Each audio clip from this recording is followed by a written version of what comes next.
వే gold trusted gold buyers మీరు తాకట్టు పెట్టిన బంగారాన్ని విడిపించి ఈ రోజు ఉన్న మార్కెట్ ధరకు కొనబడను. అంతర్జాతీయ రాజకీయాలను షేక్ చేసేటువంటి ఒక సంచలన దౌత్యపరమైనటువంటి వివాదం ఒకటి వెలుగులోకి వచ్చింది.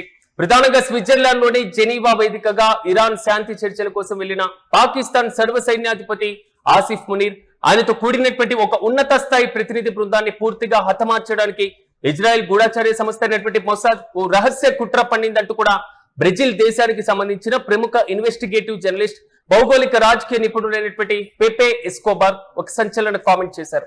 ప్రధానంగా అమెరికా ఇరాన్ దేశాల మధ్య ఉద్రిక్తతలను తగ్గించడానికి పాకిస్తాన్ మధ్యవర్తిత్వం వహిస్తుందని, ఇందులో భాగంగానే జరిగినటువంటి చర్చల నేపథ్యంలో ఇజ్రాయెల్ ప్రధానమంత్రి బెంజమిన్ నెతన్యాహు స్వయంగా ఈ హత్యాయత్నానికి ఆదేశాలు ఇచ్చారంటూ కూడా ఈ ఆరోపణలు చేస్తున్నాయి. ఈ ఆరోపణలు కేవలం ఇప్పుడు ప్రపంచవ్యాప్తంగా సంచలనంగా మారుతున్నాయి. ఒక దేశానికి సంబంధించినటువంటి సైన్యాధిపతిని మరో దేశానికి సంబంధించినటువంటి ప్రధానమంత్రి అతని యొక్క గూఢాచార్య సంస్థ అయినటువంటి మొసాద్ ను పంపడం ద్వారా హతమార్చేటువంటి వైన్. ప్రపంచవ్యాప్తంగా ఇరాన్ అమెరికా శాంతి చర్చల నేపథ్యంలో పాకిస్తాన్ సర్వ సైన్యాధ్యక్షుడైనటువంటి ఫీల్డ్ మార్షల్ ఆసిఫ్ మునీర్ ను హత్య చేయడానికి ఇజ్రాయెల్ ప్లాన్ చేసిందా? ఇందుకోసం ఆ దేశపు గూఢాచార్య సంస్థ అయినటువంటి మొసాద్ ను ప్రధానమంత్రి బెంజమిన్ నెతన్యాహు రంగంలోకి దించారా? ఒక బ్రెజిలియన్ జర్నలిస్ట్ చేసినటువంటి సంచలన ఆరోపణలు ఇప్పుడు అంతర్జాతీయ వ్యాప్తంగా తీవ్ర చర్చనీయాంశంగా మారుతున్నాయి. ప్రధానంగా ఒక విషయాన్ని మనం గమనించాలి. ఇరాన్ అమెరికా మధ్య ఉద్రిక్త పరిస్థితులు తారాస్థాయికి చేరుతున్నాయి.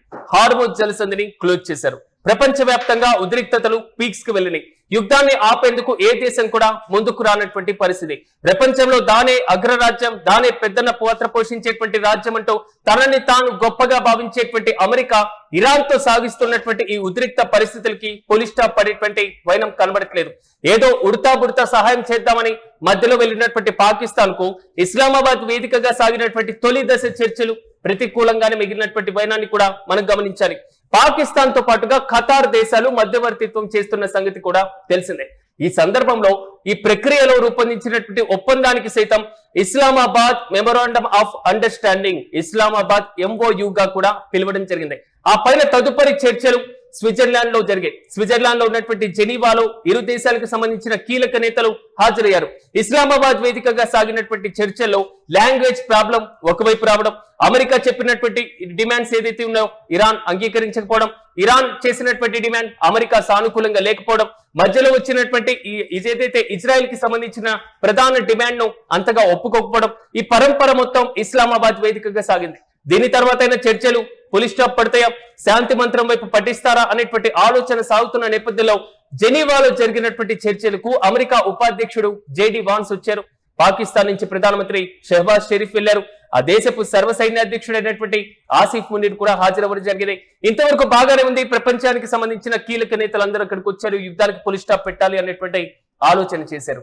ఈ నేపథ్యంలోనే ఒక ప్రముఖ రాజకీయ వ్యాఖ్యాత అయినటువంటి మారియో నాఫర్ నిర్వహించిన ఒక పాడ్కాస్ట్ లో బ్రెజిలియన్ జర్నలిస్ట్ జియో పొలిటికల్ కి సంబంధించినటువంటి విశ్లేషకుడు పెపే ఎస్కోబార్ చేసినటువంటి ఒక కామెంట్. ఒక దేశ ప్రధానమంత్రి మరో దేశానికి సంబంధించినటువంటి సైన్యాధ్యక్షుడు, ఆ యుద్ధంతో సంబంధం లేనటువంటి వ్యక్తి, మధ్యవర్తిత్వం వహిస్తున్నటువంటి వ్యక్తి, యుద్ధాన్ని ఆపాలి అనేటువంటి అరాకొరా ప్రయత్నాలు చేస్తున్నటువంటి పాకిస్తాన్ సైన్యాధ్యక్షుడు ఆసిఫ్ మునీర్ ను బెంజమిన్ నెతన్యాహు చంపాలని చూశారు, హంతమొందించాలని చూశారు. ఇది ఇప్పుడు ఈ ఆరోపణ ప్రపంచవ్యాప్తంగా ప్రకంపనలు రేపుతుంది. మొసాద్ సంస్థ ప్రధానమంత్రి బెంజమిన్ నెతన్యాహు ఆదేశాల మేరకు ఆసిఫ్ మునీర్ తో పాటుగా పాకిస్తాన్ ప్రతినిధి బృందం పైన హత్యాయత్నానికి సిద్ధమైంది. ఈ విషయమై పాకిస్తాన్ మిలిటరీ ఇంటెలిజెన్స్ కూడా అత్యంత విశ్వసనీయమైనటువంటి సమాచారం అందింది అంటూ కూడా ఆరోపణలు చేస్తున్నారు. ఈ సమాచారం అందిన వెంటనే పాకిస్తాన్ తన మధ్యవర్తిత్వాల ద్వారా ఇజ్రాయెల్ కు గట్టి హెచ్చరిక కూడా పంపిందంటూ కూడా ఎస్కోబార్ చెప్తున్నారు. మా ప్రతినిధి బృందాన్ని తాకితే మిమ్మల్ని ప్రపంచ పటం నుంచి చెరిపేస్తామంటే సంకేతం కూడా పాకిస్తాన్ ఇజ్రాయెల్ కు పంపిందంటూ కూడా ఆయన ఆ పాడ్కాస్ట్ లో వివరించారు. ప్రధానంగా ఇక్కడ గమనించాల్సినటువంటి ఒక విషయం, పాకిస్తాన్ సైన్యాధ్యక్షుడిని ఇజ్రాయెల్ చంపాల్సినటువంటి అవసరం ఎందుకు వస్తుంది? మధ్యవర్తిత్వం అంగీకరించినటువంటి సందర్భంలో దాన్ని తిరస్కరించవచ్చు, ఎలాగైతే ఇస్లామాబాద్ వేదికగా సాగిందో అదే అంశాన్ని. కానీ ఇక్కడ చంపాలి అని చూశారు. ఆయనతో పాటుగా బృందం మొత్తాన్ని కూడా అంతం చేయాలి అనేటువంటి ఆలోచన చేశారు అనేది ఇక్కడ కీ రోల్ పోషిస్తుంది. మొసాద్ అనేది ఇజ్రాయెల్ కు సంబంధించిన అత్యంత కీలకమైనటువంటి విదేశీ గూఢాచారి సంస్థ. దీని పూర్తి పేరు the institute for intelligence and special operations. 1949లో ఈ సంస్థ స్థాపించారు. విదేశాల్లో గూఢచర్యంతో పాటుగా ఉగ్రవాద వ్యతిరేక ఆపరేషన్లు, రహస్య సమాచార సేకరణ వంటి బాధ్యతలు కూడా ఇది నిర్వహిస్తుంది. శత్రు దేశాల్లో రహస్య ఆపరేషన్లు నిర్వహించడంలో ఇజ్రాయెల్ కు ముప్పుగా భావించేటువంటి వ్యక్తులను గుర్తించడం, వారిని నిర్వీర్యం చేయడం మొసాద్ కు ప్రపంచవ్యాప్తంగా ఒక ప్రత్యేకమైనటువంటి గుర్తింపును తెచ్చిపెట్టింది ఈ కార్యకలాపాల ద్వారా. ప్రపంచంలోనే అత్యంత శక్తివంతమైనటువంటి ఇంటెలిజెన్స్ ఏజెన్సీలైన అమెరికా సిఐఏ చూసాం, బ్రిటన్ లో ఉన్నటువంటి MI6 చూసాం, రష్యాలో ఉన్నటువంటి FSB కి సంబంధించినటువంటి చూసాం. గతంలో దీన్ని KGB అని పిలిచేవారు. ఇలాంటి ప్రముఖ గూఢచారి సంస్థల సరసన దీనికి కూడా చోటు ఉన్నటువంటి పరిస్థితి అందరికీ తెలిసిందే. అంతర్జాతీయ నిపుణులు కూడా దీన్ని ప్రత్యేకంగా కీర్తించినటువంటి సందర్భాలు కూడా మనం చూసాం. తాజాగా పాకిస్తాన్ ఇజ్రాయెల్ సంబంధాలు ఎప్పటి నుంచో ఉద్రిక్తంగానే కనబడుతున్నాయి. పాకిస్తాన్ ఇప్పటికీ ఇజ్రాయెల్ ను దేశంగా అధికారికంగా గుర్తించినటువంటి పరిస్థితి. గాజా విషయంలో ఇజ్రాయెల్ పైన పాకిస్తాన్ ఎప్పటికప్పుడు విరుచుకుపడుతూనే వస్తుంది. ఈ విషయమై ఇటీవలే పాకిస్తాన్ రక్షణ శాఖ మంత్రి ఖవాజా ఆసిఫ్ కూడా ఇజ్రాయెల్ పైన తీవ్ర విమర్శలు గుప్పించారు. దీంతో పాకిస్తాన్ ఇరాన్ అమెరికా చర్చల్లో నిజంగా తటస్థ మధ్యవర్తిగా వహించగలదా అనేటువంటి సందేహాలు ఇజ్రాయెల్ వర్గాల దగ్గర నుంచి వచ్చాయి. అందుకే ట్రంప్ పదే పదే పాకిస్తాన్ వేదికగా సాగుతున్న చర్చలకు ఓకే చెప్పినా బెంజమిన్ నెతన్యాహు అంతగా స్పందించినటువంటి తీరును కూడా మనం గమనించాం. మునీర్ హత్యకు కుట్ర జరిగిందన్న ఆరోపణలపై పాకిస్తాన్ ప్రభుత్వం కానీ సైన్యం కానీ ఈ విషయాన్ని అధికారికంగా ధృవీకరించలేదు.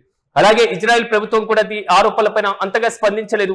కానీ ఎస్కోబార్ చేసినటువంటి ఆరోపణలు పాకిస్తాన్ కు సంబంధించిన పలువురు సీనియర్ జర్నలిస్టులు కూడా ఈ ఆరోపణలు ఖండిస్తున్నారు. సో దీంట్లో వాస్తవం లేదు అనేటువంటి అంశాన్ని పదే పదే చెప్తున్నారు. ప్రధానంగా పాకిస్తాన్ కి సంబంధించిన ప్రముఖ జర్నలిస్ట్ సయ్యద్ తలత్ హుస్సేన్ సోషల్ మీడియాలో స్పందిస్తూ ఇందులో ఒక్క ముక్క కూడా నిజం లేదు, అలాంటి ఘటన ఏది జరగలేదంటూ కూడా స్పష్టం చేస్తున్నారు. ఒక సీనియర్ భద్రతాధికారి కూడా ఈ కథనాన్ని వక్రీకృత ప్రచారంగా అభివర్ణిస్తున్నట్లుగా వెల్లడించారు. దీంతో ప్రస్తుతం ఆసిఫ్ మునీర్ పైన మొసాద్ హత్యాయత్నం జరిగిందన్న ప్రచారం ప్రస్తుతం సోషల్ మీడియాలో కొన్ని వార్తల్లో మరి కొన్ని వర్గాల్లో మాత్రమే చక్కెలు కొడుతున్నటువంటి ఆరోపణగా మాత్రమే మిగిలి ఉంది. నిజంగా పాకిస్తాన్ ఆర్మీకి సంబంధించిన ఆసిఫ్ మునీర్ ను ఇజ్రాయెల్ హత్య చేయాలి, హతమార్చాలి, ఆయన మట్టు పెట్టాలి అనేటువంటి కుట్ర చేసిందా? తాజాగా ఈ జర్నలిస్ట్ చేస్తున్నటువంటి ఆరోపణ పైన అటు ఇజ్రాయెల్ ఇటు పాకిస్తాన్ ఇద్దరు స్పందించకపోయినా దీనిపైన మరింత క్లారిటీ రావాల్సినటువంటి అవసరం ఖచ్చితంగా ఉంది అనేది మాత్రం అంతర్జాతీయ విశ్లేషకుల దగ్గర నుంచి వస్తున్న ఒక ప్రధానమైనటువంటి డిమాండ్.